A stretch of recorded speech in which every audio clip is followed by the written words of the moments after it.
Ngayon, tuturuan ko kayo kung paano nga maghanda sa iyong unang date. Tama.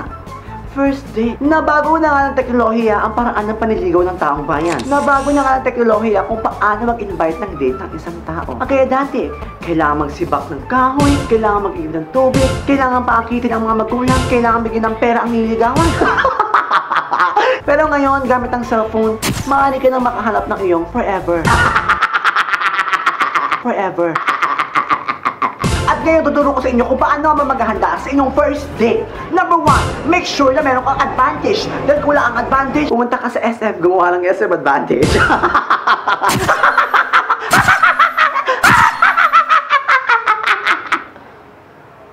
Mga advantages, edi yung ilong kong malaki, mga bukbok kong mukha, pangit tong ngipin sa kayong kulot kong buhok. Pasado lang pala ako Paano magiging advantage yun? Pangit ka. Pangit. Masabuti na maging pangit, at least, Pangit ka talaga. mas ka nga dito! Away mo ako Okay na maging pangit, mas maganda yung ugali! May iba din naman gusto nila pangit Hindi, hanap ako ng ganun.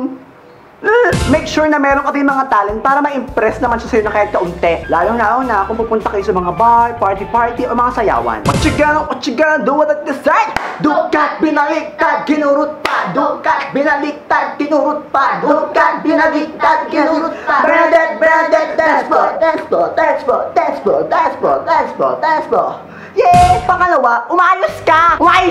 Mag-ayos ng tama. Siguraduhin ang damit mo ay sakto sa'yo. Siguraduhin ang damit mo ay maganda. Siguraduhin ang damit mo ay bagay sa'yo. Siguraduhin ang damit mo ay may damit ka talaga. Kung mag-date kayo sa club, magsuot ka ng pang-club. Kung mag-date kayo sa isang restaurant, magdamit ka ng pang-resto. Kung mag-date kayo sa palengke, magpalengkehan na lang kayo. Number 3, malamang mag-uusap kayo dahil date nga ito. Kaya siguraduhin mo na ang bunganga mo ay mag-fresh. Mag-toothbrush ka! Ang bawa ng hininga mo Yung kabahuan ng hininga mo, tigilan mo yan! I have a question. Sa tingin mo kaya naging bunganga ang puwet? Ha? Amoy puwet yung bunganga mo! Amoy tae! Mabaho po talaga yung hininga ko. Mabaho nga. Number 4, tigilan mo na ang pagpapanggap. Just be yourself. Huwag ka panggap na ikaw si David Gison, ikaw si Kim Chu, ikaw si Marimar, ikaw si Ding Dong. Kung ano ka, yun ka. Kung pangit, mag-ayos para medyo kumanda. Huwag ka manggaya.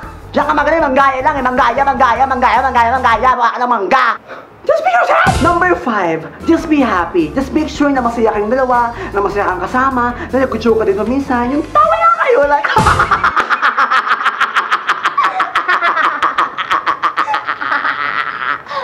Hi. Hello.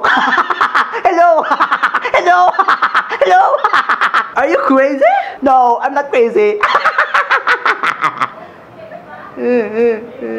At yun ay lang sa mga payo ko para sa mga taong nakikipag-date. Just take it slow. Hindi nga kamit pa lang, joke agad. Totoo. At kung naghanap ka ng forever mo, download mo na ang Happen. Tapos yung Happen, make it happen!